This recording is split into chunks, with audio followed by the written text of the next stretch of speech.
By the way, I'm not the beauty queen. I am Jim Ross. I'm president of the Friends of the Lawrence Public Library, who's sponsoring this event today. And after the event's over, we have some books up here that will be for sale if anybody is interested, and I'm sure Susie will be glad to sign a few of them for you. All right, and that's the end of my speech, and what I'm going to do now is introduce the mayor of the city of Lawrence, Mayor Michael J. Sullivan. Thank you, Jim. Thank you, Jim. And also just want to tell you we're filming this for cable TV. So this will be airing on the Greater Lawrence cable channels. So you'll be able to watch this over the next couple of weeks. I have had the opportunity to serve this great city as mayor for the last 7.5 years. And I have also had the wonderful opportunity to meet our special guest speaker, Miss USA, movie star, author, producer, all of these things wrapped in one. And Susie Castillo is a tremendously motivated person. But I want to tell you a quick story, and then I want to introduce her. I want to tell you a little bit about her book. It's called Confidence is Queen. Now, she was in Methuen back last fall, I believe, and I have 4 children. And I have 2 boys and 2 girls, so I bought each one of them a book, and Susie was gracious enough to autograph it. And I ended up reading the book myself. It took me, literally, it's a quick read. It took me about 3 days. Once you pick it up, once you start reading it, you literally cannot put this book down. So it was great for me. It was positive. It was optimistic. It talked about her life and how she got to be where she is today when she was your age, sitting here, talking about, getting through grammar school. And I'm going to let her tell you all those stories. But I want to tell you, I also gave one of these books to my daughter, Gina. And my daughter, Gina, at the time, was a first semester freshman at University of Rhode Island. And she was in Kingston, Rhode Island, back in the fall studying. And she reads Susie Castillo's book. And she says to me in December of last year, she says, I want to study abroad. I want to go to Italy. I have it all planned out. I want to go to Florence. I have my courses set. She had the whole thing mapped out.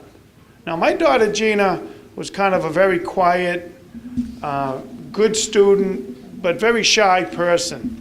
And I said, Gina, what made you all of a sudden go from living in a little town in Lawrence, Mass, and college in Rhode Island, a little town where URI is, to all of a sudden, you're ready to hop a flight to Florence, Italy?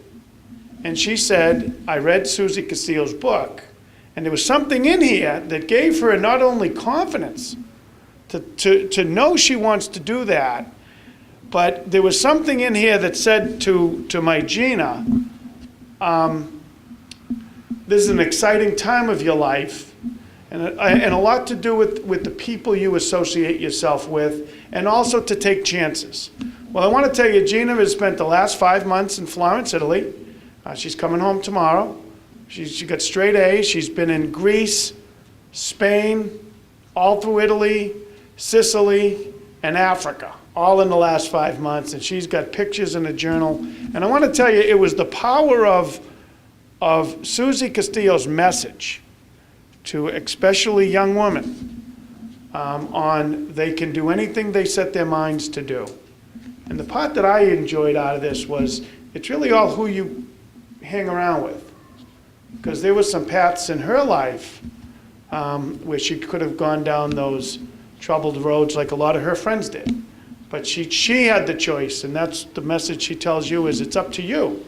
You're the ones that can choose the bad road or choose the road. And this young lady right now is in California, all over the world, spreading her good word. So we're just thrilled that she comes back, and she's speaking tomorrow at NECO. She's the keynote speaker at a community college, and that's a really, really powerful message. And it's a reflection that If you set your mind to it and you're confident and you're positive and optimistic, you can do just about anything you want to do. Well, since she went on to win Miss USA and went on to, we followed her career, Lawrence, Mass. has done very well. We have seen over $500 million in private investment that's come into this city. And what we have done, we have put together what we call a Lawrence Pride Kit. And this has our new, we're going to be presenting this to you, our new Lawrence magazine. And you're all going to be getting one of these, by the way, over the next couple of months. A brand new Lawrence map and a nice letter from me just thanking everyone for allowing me to serve them for the last 8 years. So anyways, I'm going to turn the microphone over to the person that you came to see, but I encourage you all to read this book and understand it and just live your dream, because that's what it's all about. So how about a nice Lawrence round of applause for Miss USA, Susie Castillo. Thank you, sweetheart. Good for Gina. Hi, guys. How are you? Thank you so much for being here. That story about Gina, I mean, I think it's, when I hear things like that, this is why I always like to come back home and talk to young people like yourselves, and adults too, you know, because I think my story and my mom's story, my family story is really inspirational to not just you as young people, but to parents as well. You know, I think it's a story of hope. And who can use a little hope? I think we can all use a little hope in our lives, right? Especially during these times. So what I'd like to do is I'd like to read you the introduction to my book, because it kind of gives you a summary of what I talk about in my book, just to give you a little bit of an idea of some of the topics that I talk about that I think are just super important in order to succeed and make your dreams come true. And I mean, why I wrote this book, Gina's story, that's exactly why I wrote my book, to inspire young people to step outside of their comfort zone. You know, I have a whole section where I talk about stepping outside of your comfort zone and thinking about it as, you know, visualizing it on the floor. Like you have a circle around the floor and maybe your circle is just right here, you know?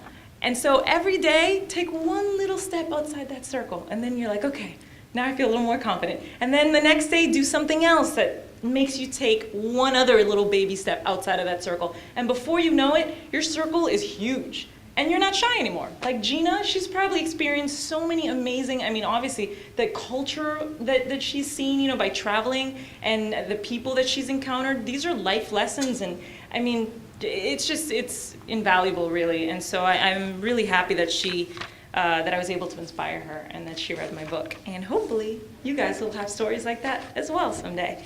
So let me begin. We all have times when it seems like nothing's going our way, when it seems like everything we want is out of reach. Ever have those days when you'd rather stay in bed, buried under your covers, rather than face the world? Me too. Believe me, I've definitely been there. If you had asked me when I was a kid if I ever thought I'd be a beauty queen, I would have said, no way. In my wildest dreams, I never thought I'd enter and then win a beauty pageant. Of course, like most little girls, I watched them on TV, but they seemed more like game shows to me, something to watch but not actually do. But I did do it. In 2003, I won the title of Miss USA. And even though I wasn't the most traditionally beautiful contestant, I think what made me stand out and ultimately win was my confidence. What made me change my mind about pageants? Well, I realized that it was a great way to bring me closer to my goal of working in the entertainment industry. I always believed a girl like me could win one of those pageants. And when I say a girl like me, I don't mean I thought I was unattractive. I never felt I was inferior to the other girls in any way, but I knew I was different from the typical beauty pageant girl. You see, in those days, most girls who won beauty pageants were ultra-feminine, Caucasian, girly girls with straight hair who came from rich families and were really into makeup and clothes. And I mean, although you see straight hair right now, I went to the beauty today. My hair is naturally curly. So I'm not any of those things. I'm more of a jock than a girly girl. My hair is super curly. I ran track and played volleyball. My family was far from wealthy, and I'm Latina. On top of that, I had no idea how to pick out the right jewelry, put on makeup, or even style my hair for a pageant. My usual morning routine involved tying my hair back into a ponytail and throwing on a pair of sweatpants before running out the door for school and hoping to make it to first period on time. And winning Miss USA confirmed what I had come to believe long before that point in my life, that even though society may value a certain standard of beauty, like those blonde-haired, blue eyes, super thin model types you see on TV and in magazines, that doesn't mean it's the only standard of beauty. Being beautiful and discovering true beauty comes from the inside out. It's about you discovering what's beautiful about you, knowing the right tools to enhance your beauty, and then emanating that. So how did I go from Susie the jock to Susie the glamour girl? Well, first let me start at the beginning and tell you a little bit about where I came from. I grew up in Methuen, Massachusetts. My family later moved to Lawrence, and then back to Methuen, which is about 30 miles north of Boston, as you guys know. I lived with my mom and two sisters in the part of town that one could say was the wrong side of the tracks. It wasn't a hardcore ghetto, but there were certainly gangs, violence, and plenty of drug dealing happening right on my street. And when I got into middle and high school, several of my friends went down the wrong path, joining gangs, drinking, and doing drugs. A few even got pregnant by the time we got to sophomore year. Now, my home life was also pretty intense. My father was either totally abusive toward us or totally absent from our lives. He was never interested in playing with us or helping us with our homework, or even doing the normal things that dads do. He stayed out at local sports bars playing dominoes till 2 a.m., stumbling home drunk with lipstick on his collar from women who weren't my mother. And obviously, he was cheating. And when he was home, he disciplined us, hitting my sisters and me with his belt, which often left welts on our thighs where he struck. We were all afraid of him and what he would do next. And once I was playing, this is a true story, once I was playing hide and go seek with the neighborhood kids, and with a bunch of girls and boys, and my dad freaked out one afternoon. He yelled for me to come home into the house, and once I was inside, he grabbed me by the shoulders really hard and said, "Las niñas no juegan con los niños." Little girls don't play with boys.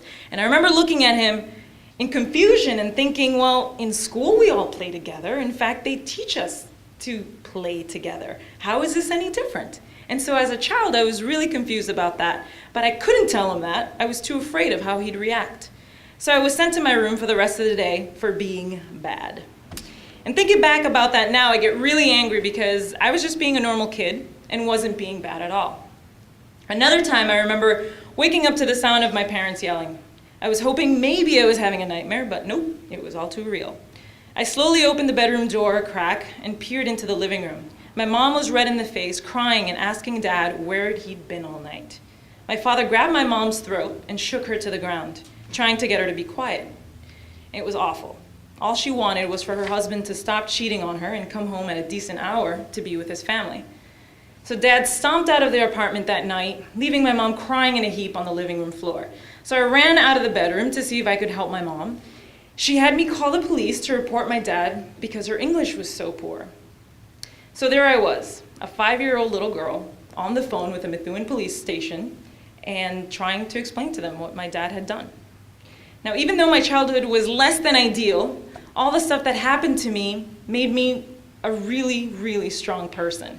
I knew I wanted more from life than what I saw around me. And even though my dad wasn't around, I felt lucky that my mom and grandmother were there. They were my pillars, my biggest fans, always supporting everything I wanted to do. They also taught me self-discipline, how to set boundaries, the importance of trying to accomplish things, even though they might seem impossible. It was through their example that I created 4 keys that have helped me get through good times and tough times by relying on myself. My grandmother taught me how to stay true to my principles in the face of peer, media, or even family pressures. She grew up very poor in Puerto Rico and had to learn to trust her own instincts. She trained me to trust mine. My mother taught me how to create strong bonds with friends and family so I'd always have a support system of people to turn to no matter how difficult my situation might be. After my father left, my mom brought my grandmother to live with us, and we were surrounded by aunts, uncles, and cousins whom my sisters and I could go to at any time for support.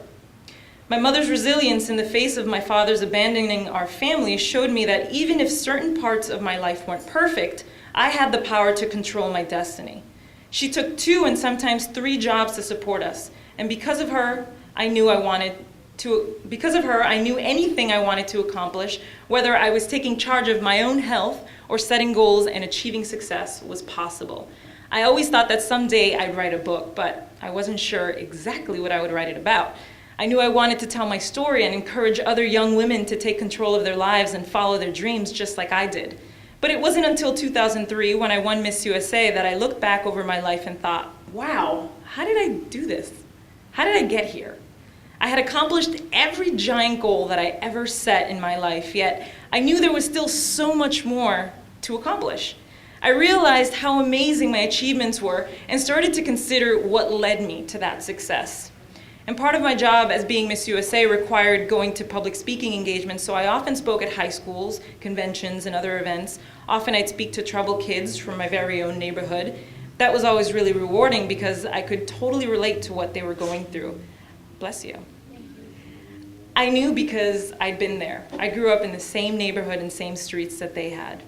And usually they had no idea that I had once been one of them, because I'd be on stage wearing, the Miss USA sash and the tiara. And the kids were always shocked when I told them that I graduated from the same schools that they went to and lived in the same neighborhoods as they did. Most of them were Latinos, like me, so they beamed with pride when I told them that I was only the third Latina to ever win Miss USA. I wanted them to know that if I could achieve my goals, that they can do it too, just like you can do it too. I loved sharing my story with them, hopefully inspiring them to try to achieve anything their hearts desired. But soon I realized that becoming a model and winning Miss USA took a whole lot more than what I mentioned during the 1-hour speeches that I was giving. I began to think about what I really wanted to say to these kids and consider how I could go about saying it. I realized the message that I had to impart was about how I became a beautiful and successful woman through the power of positive thinking.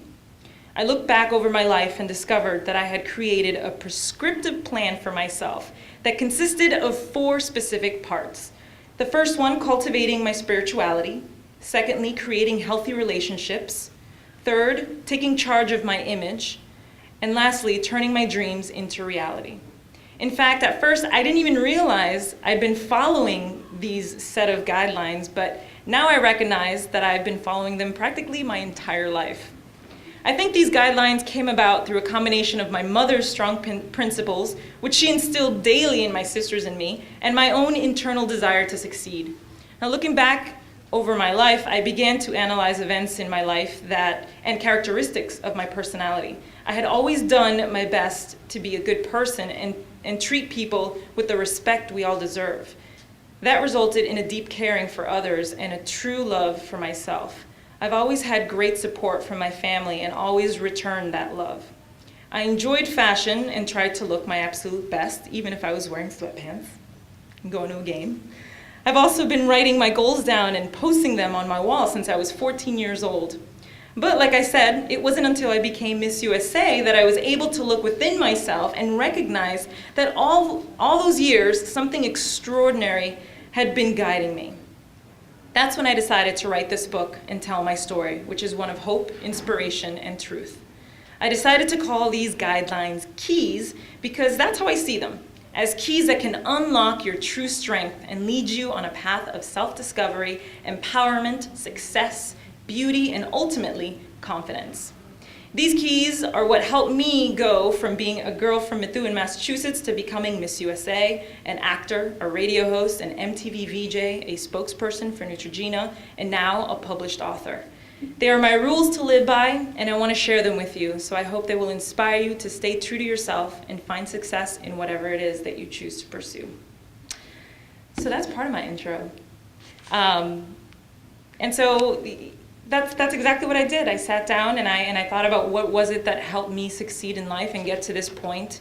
And it's all right here for you guys. I was extremely honest when I was writing this book, because there's no sense of lying and not being honest if you really truly want to share the gift, that I have, which I think the greatest gift was come to the realization of exactly what it was that helped me get to this point. So I hope that you all read my book, and you can find me on MySpace, and you can MySpace me questions if you want. I will do my best to answer them. And let me just tell you that the 4 keys. I start with spirituality because when I talk about spirituality, I know to some people it might come across as it's in a religious sense, but to me it's about who you are inside, in your heart. What kind of a person are you? Do you love others? Do you care for others? Are you involved in your community and do community service? Because all those things, it's funny the way all those things will make you feel a lot better. You will naturally become a better person the more of yourself you give to others. And so that's why spirituality is actually the first key in my book, because it's the foundation, really. When you love yourself, you're going to work so hard to make your dreams come true and to get that dream job that you want. Maybe it's a dream house, whatever you want in life. It's so important to try and visualize it in your head and know exactly what you want in life, because those are goals. Write them down, read them every single day. And the more you think of those goals and where you want to be in life in the future, the harder you're going to work today and tomorrow to reach those goals. So every day you write down your goals when you get home, write down long-term and short-term goals and read them every single day. And I promise you, if you have hard work and dedication and always remembering where you came from and helping those who are less fortunate than you, because yes, even as bad as you think, I had it pretty bad when I was little, and I remember complaining to my grandmother about it, and she would say, Susie, mija, no matter how bad you think you have it, no matter how little, how poor you think we are, there is always somebody out there who has it worse. And guys, that's the absolute truth. Whenever you're feeling down about your situation, whatever that may be, just know that there are kids out there who have it worse than you. So be grateful for the little that you do have. And in fact, I have another exercise for you. Every morning, you know what I do before I even get out of bed? Bad breath and all, I stay in bed, and for 3 minutes, I lay in bed and I think about all the amazing blessings in my life. And I get out of bed with a pep in my step, I gotta tell you, because I think about everything. My mom, my husband, my 2 little chihuahuas that make me smile, daily, and all day long, really. And you start to feel really good about your situation and about what you have when you have an attitude of gratitude, which is what I like to call it. So that's another exercise that I would love for you guys to do every morning. But I promise you, if you read my book and you put these keys into place in your life, there's no reason why you shouldn't succeed. I'm living proof of it. I used to be sitting where you guys are sitting, listening to people, whether they were like me or not like me, talking about inspirational things, and I would just soak it in, and ask questions and just try to copy what they did. Somebody once told me, don't try to create mediocre, copy genius. So I don't know. Does that mean I'm a genius? Maybe. Just kidding. I'm certainly not a genius, but I think I definitely work really hard, and like I said, I hope everything that I've learned in my short life so far I have put into this book. And I think, like I said, I amazed myself a couple years ago when I sat down to write this and thinking about all the things I had accomplished, because I remember when I was 12, I said, Mom, I think I want to be a model. I want to try this. I don't know how to get there. And she was like, okay, Mia, well, let's try. Like, whatever, we'll try to make it work. We didn't know how to do it, but we're like, we're going to do it. So you have to have that attitude that if it's been accomplished before, if you want to be a doctor and you're like, oh my gosh, that is so overwhelming to think of all the years of school. Do you know how many doctors are there in the world? There are a lot of people that are doctors. If it's been done before, you can definitely do it, because people have done it before. So that's why when I wanted to, for example, I wanted to be a model, I became a model at 14. Then I said I wanted to go to college, and I went to college. And then I said, well, maybe I want to try acting. And that was my dream since I was a kid. I was always this big goofball that would imitate En Vogue, embarrassing moments in my life. But I would, that was just my dream, to work in the entertainment industry, to be a host and an actor and a model. And I'm doing all 3 right now, and I'm living my dream. And back in the day, that's all that was. It was a thought in my head. So be aware of of how you think, what your thought process is on a daily basis, because that's extremely important too. Everything starts with a dream. Everything that you see. I mean, think of, Walt Disney. There's a great, great quote. Walt Disney once, I mean, you can imagine when, recreation parks and Disneyland, Canterbury Lake Park, places like that didn't exist before. People thought things like that would be impossible. When Walt Disney, who created Disney World, had this idea for a theme park with, cars, the roller coasters, and people thought he was nuts. They thought he was crazy. And so one of my favorite quotes is from him, and it says, "It's kind of fun to do the impossible." So whether somebody has accomplished it or not, if it hasn't been accomplished, perhaps you can be the first person to accomplish that. Maybe you can create something that has never been created or invented before. Just know that people have done it in the past, and learn from those people, and try to create that. Copy genius. I think it's fun. So at this point, I'd love to, if anybody has any questions, I'd love to answer them. Yes? How old am I? She had to ask that question. I'm just kidding. No, I'm very happy. I am 29 years old. I'm going to be 30 this year. That sounds old, right? Oh my God, did you just cough? He just coughed. Yes? Just so you know, maybe there are 10 books that are paid for by the City of Lawrence. Oh. So maybe the first 10 questions, they get a free book. First 10 questions get a free book. So you get a free book. Should we? All right, well, yours was the second, Mr. Coffer, when I said my age. What's your name? Francisco. Francisco, okay, what's your question? Oh, you didn't have a question? You have to have a question? He doesn't have one, okay. What's your question? It was hard. Yeah, it took a lot of, there's a lot of competition in anything you want to do, really. When you think of dreams, right, whatever your dream is, it's usually something that's huge, right, and very important. So you can imagine it's probably a dream to a lot of other people. And it's competitive, it's just like anything in life, do you play sports? You don't play sports? Oh, do dancing. Absolutely, dude. Dancing is a sport. So when you start dancing, you'll see how competitive it is, and there's a lot of dancers. So yeah, there's a lot of young girls that wanted to be models and still want to be models, but you know what? That doesn't mean that I couldn't be one of them. There are hundreds of models in the world. So yeah, it was hard, but I did it. How about you, young lady, all the way in the back? By the way, she was number 2, book number 2, so you're book number 3. The book, there are no plans for the book to be out in Spanish. I've been talking to my publishers about that because obviously as a Latina, I would love my book to be published in Spanish as well. But what I realized is that a lot of, I was a first generation Latino born in this country, and a lot of us are bilingual. How many of you guys speak both Spanish and English? See what I mean? And in a way, maybe I don't want my book to be in Spanish. I've been talking to them about that, but sometimes I'm like, well, maybe it's better because it encourages Latinos to learn to speak English, So, and then that's even better because now they're bilingual. Now they know 2 languages, So that's the story with that. How about you, young lady in the blue dress? Why do you choose Chihuahua? Oh, my Chihuahua's name. My Chihuahuas are Lupe and Oscar. Lupe is beige, and she's like this big. And then Oscar's slightly bigger than her, and he's a black Chihuahua. He's an all-black Chihuahua. Yes. Oh, I'm sorry, hold on, we're quick. 1, 2, 3, you were 4, you're 5. What made you want to go into the What made me want to go into the pageant? pageant? Actually, that's a really good question because I never in a million years, like I said in my intro, thought that I would be competing in one of those things. It was very intimidating for me. And I thought, oh my gosh, I could never be one of those girls standing up on the stage like that with a spotlight.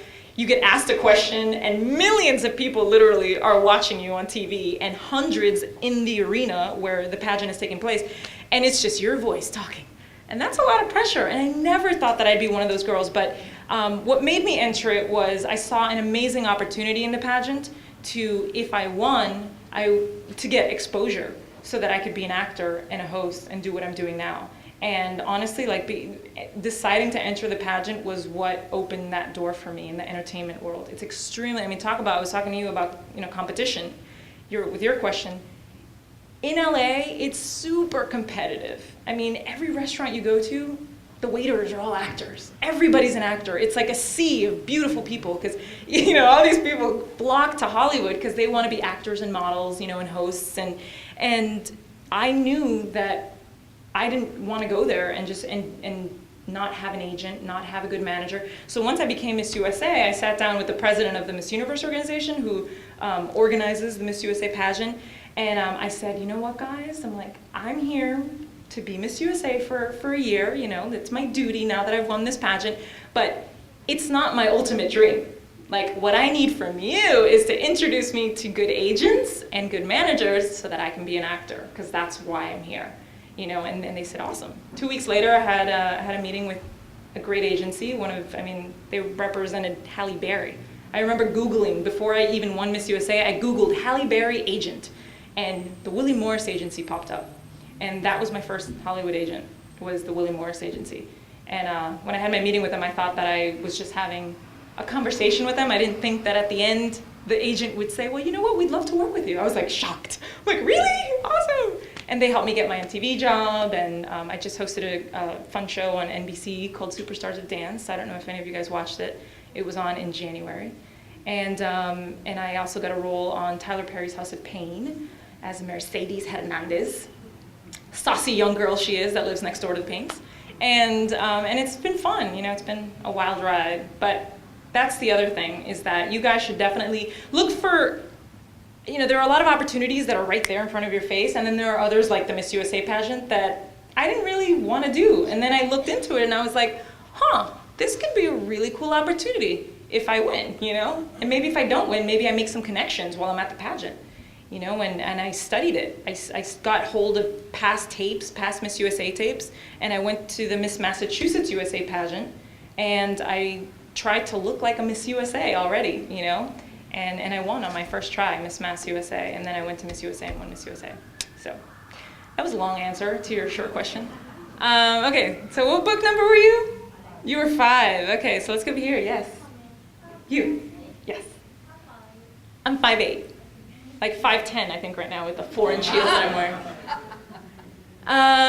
Let's go back to Francisco now that I think he has a question. Your life is hard. Is my life hard? Yeah, I think life is hard, you know, but life is what you make it. Life can be your hell or it can be your heaven. And it just depends on how you look at life. So that's why it's really important to stay positive all the time. You know, every time you say I can't, take out that phrase out of your life. From now on, don't ever say, I can't. Did you guys hear me? All of you. Nobody says I can't anymore, because you can. And if you say you can't, it's really, I don't want to. That's really what that means, because we can all do anything we want to do. Señorita, right there, yes. Have you had many people in your life who have inspired you? I have, yeah. That's actually one of the things that I talk about in my book, is having mentors and people who inspire you in life. Very, very important, because, you know, when you're feeling down about something, I mean, we all, you know, and even now in my life, of course, you know, like Francisco said, life is hard. It always is hard, no matter how much money you have or how little money you have. It's always difficult. So it's important to have people that you can confide in and people that you can talk to, like mentors, you know, and a mentor could be anybody. It could be a teacher. For me, growing up, it was my mom, my grandma, and I had my two track coaches that I dedicated my book to: my mother, my grandmother, and Dean Schneider, who is my track coach and my health teacher in high school, and also Coach William Blood, who was all through college, he was the best coach I ever had. He was my track coach. So those were my mentors growing up. How about you in the glasses? Yes. When you were not did you feel like nervous? I was very nervous. Yeah, I mean, it's a big deal, you know? So I was really nervous, but you know what I did?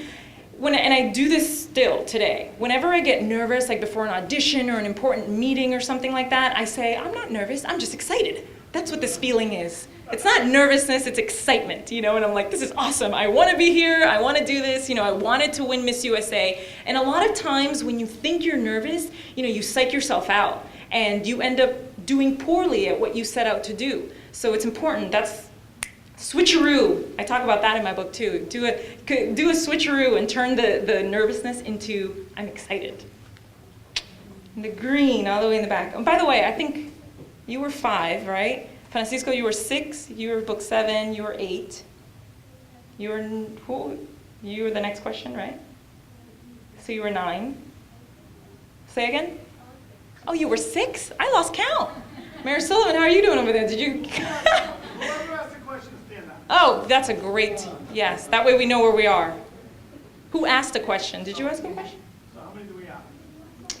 1, 2, 3, 4, 8. Okay, so we have 2 more books. And the next one was The Young Lady in the Green. I'm sorry, I can't hear you. Speak up, young lady.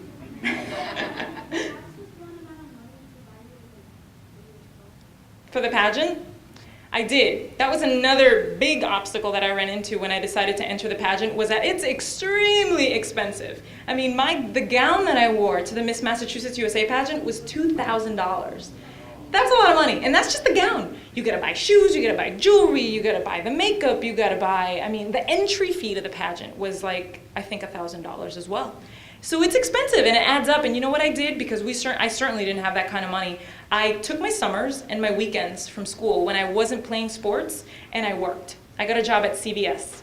And all that money I saved, and I also, I mean, you know, I had spending money here and there. I went to the movies.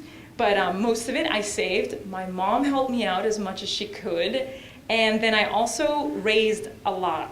I raised most of it. I mean, I think I raised almost $2,000 for the Miss Massachusetts USA pageant. And what I did was, because at that time I had been modeling, so I took my modeling portfolio to different places. I mean, I wish I can remember everybody who helped me. I mean, even Rumbo helped me, I remember, for when I was competing. After I won Miss Mass USA, they helped me raise money by publicizing a fundraiser that I was having. And I sold the tickets for like 20 bucks.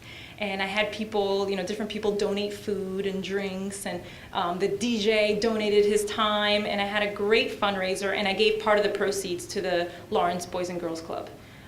So, you know, as much as I needed that money, I did give some of it to charity. It's very important to always do that. And I went to local, you know, the pizza restaurants. I mean, I went all over. There was I don't think there was a single door in Lawrence that I didn't knock on and say, hey guys, I'm trying to do this, you know, I really want to win the pageant. And I would show them my modeling portfolio and show them that I had some history in modeling, you know, and just shared with them my story and my dream. And I think I inspired people along the way, because some people wrote me a check for $100, other people gave me $5. I mean, some people literally opened up their register. I remember the pizza place in Methuen opened up the register, and the owner gave me a $20 bill. And I put all that money away, and I saved a ton, almost $2,000 I raised. Was that book number 10? One more. Who really wants a copy of this book? I think she does, yes. My first goal when I was little? Okay. So this one is kind of funny, and I'm glad that I changed my mind. When I was 7, I wanted to be a garbage truck driver. I loved the garbage truck. You know when it backs up and it goes beep, beep, beep, and it you know, all the squishing of the trash. I was fascinated by the garbage truck. And I remember we had our couch was up against the, you know, the window in our living room, and I would run to the couch whenever I would hear the beep, beep, because I knew it was trash day. And, you know, I didn't live in the nicest neighborhood. In fact, we had a dumpster right in front of our building. And I would look outside and just watch and stare, you know, at the garbage man pushing the buttons and squishing the trash. And I remember running after the truck drove away. You know, my mom's laughing. She's like, right, because she knows how true it is. I ran to the kitchen and my mom was cooking, and I was like, Mommy, you know what I want to do when I grow older? And she's like, what? You know, of course she probably thinks she wants to be a lawyer or a doctor or the president of the United States. And I was like, I want to drive the garbage truck. And she was like, you can do whatever you want when you grow up. Anything in life you can accomplish. And thank you, Mom. Can we give my mom a round of applause? Because Mom, you know, with those so simple words, you know, kids believe everything you tell them. And that's why I think even parents can benefit from my book. Because my mom, had a very simple response to my very, unusual thought of wanting to be a garbage truck driver. She said, Susie, you can accomplish anything you want in life. And when I was 7, I walked around going, what do I want to be today? Maybe, I want to be a model. And next thing you know, I was a model. And then one day, I want to be, I want to go to college, and I went to college. And I want to be one of the best players, on my volleyball team. And I was, even in college, I was 3rd. Does anybody play volleyball here? So I was an outside hitter, and I went to Endicott College. I was captain of my team senior year, and I was 3rd in the conference. And Endicott belongs to the CCC conference. I'm not sure if they still do, but there are a lot of colleges. And as an outside hitter, I was the 3rd best outside hitter in the entire conference. And so, yet another example that when you set your mind to really wanting to do something, you can absolutely accomplish it. And then after college, that turned into wanting to win Miss USA. And I even had an uncle who was, I was trying to get him to come to the Miss Massachusetts USA pageant before I even won that. And he was like, well, how much are the tickets? And I said, they're $65. I'm like, you're coming, right? And I was so excited because I'm like, I'm going to win this thing. And then I'm going to go to Miss USA, and then I'm going to win that. Then I'm going to try to win Miss Universe. And he was like, you're not going to win that. He's like, well, why am I going to waste $65? I was like, oh. When people say negative things to me, I don't let that get to me. I put up imaginary blinders to all that negativity, guys. And I just go straight ahead, and I let that negativity fuel my fire even more and my passion. And obviously winning the pageant felt really good because it was a huge accomplishment for me. But I won Miss Mass USA, then I went to Miss USA. My uncle didn't go to Miss USA. There were like 25 people that came. It was so much fun, and I had a huge group of supporters there, my mom, my cousins, and my now in-laws. And my uncle, that one uncle that said that didn't go. And then I won Miss USA. So then I was representing our country at the Miss Universe pageant. Guess who was the first person to purchase his ticket? He didn't go to, it's funny because he didn't go to Waltham, which is very local, where the Miss Massachusetts USA pageant was, but he flew all the way to Panama to watch me at Miss Universe, where I lost. He didn't even get to watch me win, which is kind of funny. But are there any other questions? How about somebody who hasn't asked one yet? Yes? Was it hard to get confidence? Hard to get confidence? I think for me, I mentioned the garbage truck story. My mom telling me when I was really young that I could accomplish anything in life. And so from that moment, I feel like that gave me a lot of confidence already. Because I thought, well, mom told me I can do whatever. Anything I want to accomplish in life, I can accomplish. Mommy said that, so, I believed everything mommy told me. Even when she told me El Cuco lived under my bed. El Cuco, the boogeyman. I believed that too, which scared me. But, I believed her words when she said that. And so I think confidence was something that I kind of grew up with. But in my book, I explain if you don't have confidence, because this is another thing, is that I had confidence, but maybe I didn't have enough confidence to reach my goal. So that's what I talk about, your comfort zone and imagining it on the, as a circle on the ground. And maybe that's how big your confidence is. But every day you do something to step outside of that and make your confidence grow more and more and more every day. And before you know it, it's just your circle's huge, and you have all the confidence in the world, and nobody can stop you from achieving your dreams. Because that's how I feel now. Yes. If you see your dad now, would you if he would say sorry to you, would you accept it? Of course. In fact, my dad hasn't said he's sorry, but I forgive him. I do, because one of the other things that I learned in life is that all the things that are hard, that all the tragic things that happen in your life happen for a reason. And in the end, they make you a stronger person. So you know what? I don't even regret that my dad was abusive toward me when I was a kid, because I learned a huge lesson, and not that, I'm not trying to say that what my dad did was right. As a child, it would have been a lot better for me had I not had that kind of situation happening in my home, but I don't regret that because it made me a stronger person. And I'm not stronger because I overcame that, because you have to remember too that some people, go through things like that in life, and they see it as a complete negative, you know what I mean? And you can go two roads. You can take your situation and say, I'm gonna grow from this and be a better person, or you can take it and feel sorry about yourself and not do anything. So do you see what I'm saying, the difference with that? So you have to be a bigger person and find the strength within you and learn from those things that happen in your life. So I've already forgiven my father, even though he hasn't apologized. Yes, señorita. How important was education and staying in school and achieving your goals? Yeah, you know, very important. I mean, right now, as a kid, it was the most important thing, you know, because everything else seems so far away. And there's definitely a series, there's steps that you have to take in order to reach your goals. And education is definitely something that I did not take with a light heart. You know, it was going to college was something that was extremely important to me. And although I majored in interior architecture and design, I'm not even using my degree right now because I'm hosting and acting. I still learned a lot and a lot of life lessons that maybe are not in the textbooks that you have.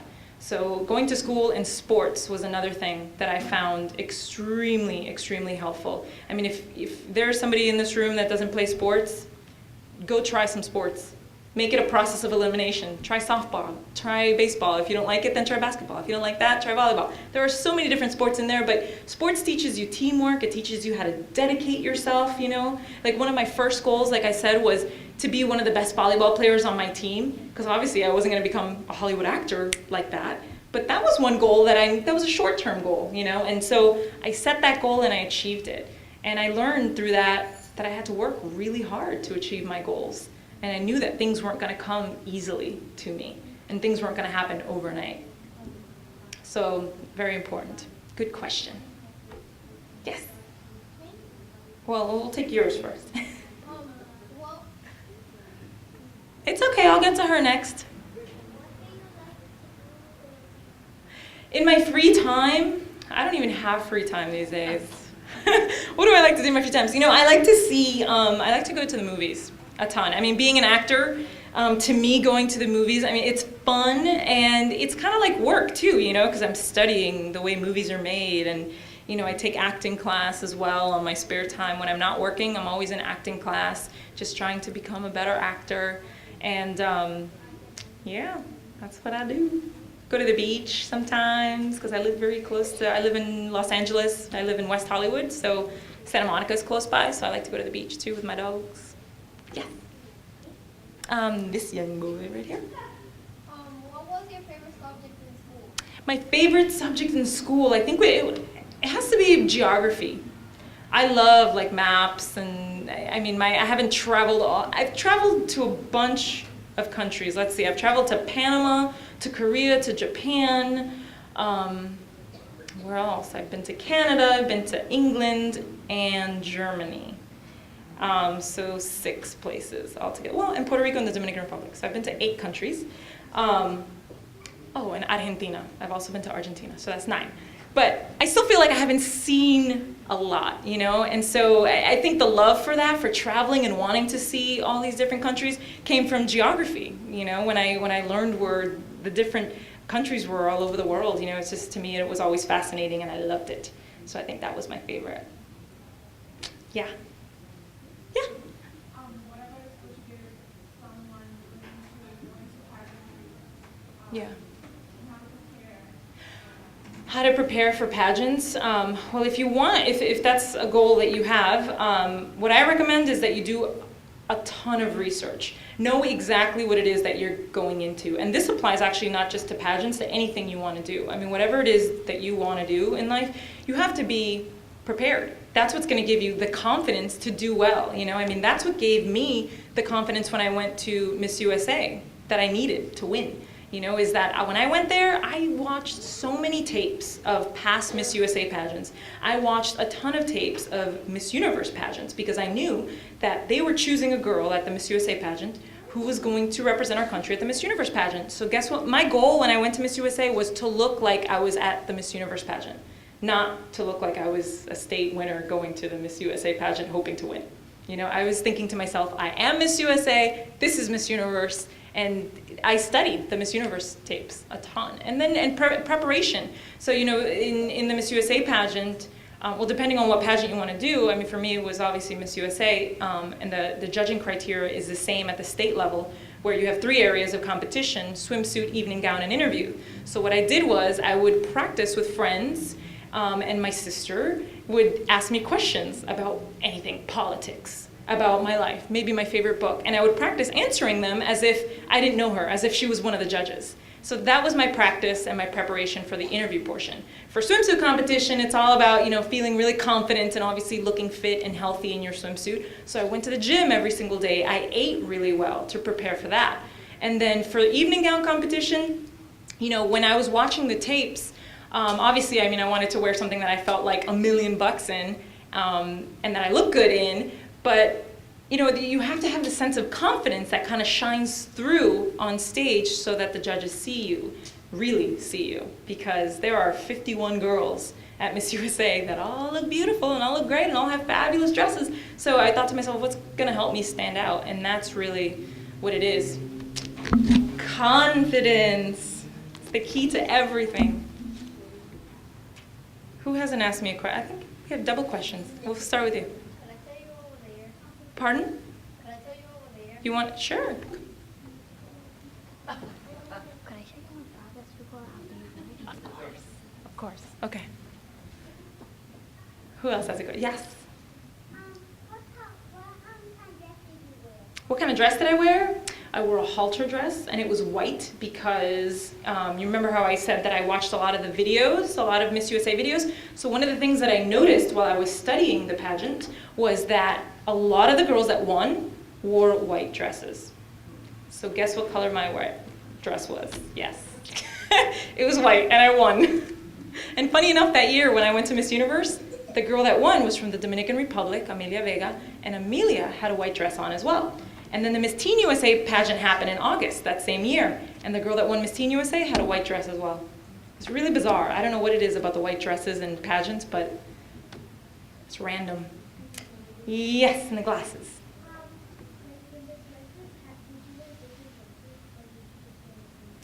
No, you just have the same one dress that you compete in. Remember, the dresses were like $2,000. you really can only afford one.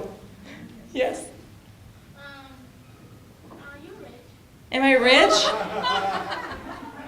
What is? I don't know. I don't really know what that means. If you have a lot of money. No. Then no. I'll have to answer that by saying no. But I'll tell you what I am rich in. I'm rich in my heart. I feel like my heart right now feels like it wants to burst. It's so rich in happiness, in being here and being able to share my story with you guys. It really is. Like, that's one thing that I feel very blessed with, is that I'm happy in life. You know, no matter, money doesn't matter, and you'll get that when you get older. You'll see that it really doesn't matter that much, because there are a lot of rich people that are miserable, and guess what? Their money means nothing. Yes. I'm sorry? The most spectacular part of my life? You know, I don't think it's happened yet. I think, you know, like I said, what's funny is that when you reach your goals, and, you know, to you you're reaching your success, it's addictive. You love how that feels, and you just want more and more and more, and bigger, bigger, bigger. So, like, you know, now one of the things I noticed being an actor is that there are very few roles for Latinos in Hollywood. So I just took my first writing class. I'm gonna start writing screenplays with my husband, and I'm gonna start a production company, and I'm gonna make my own movies so that I can star in them. So, you know what I mean? So it's like, that's my next goal. So I think I don't know that I've reached my potential yet. I hope not, for God's sakes, because I'm only 30, or 29, aging myself. Yes, and glasses.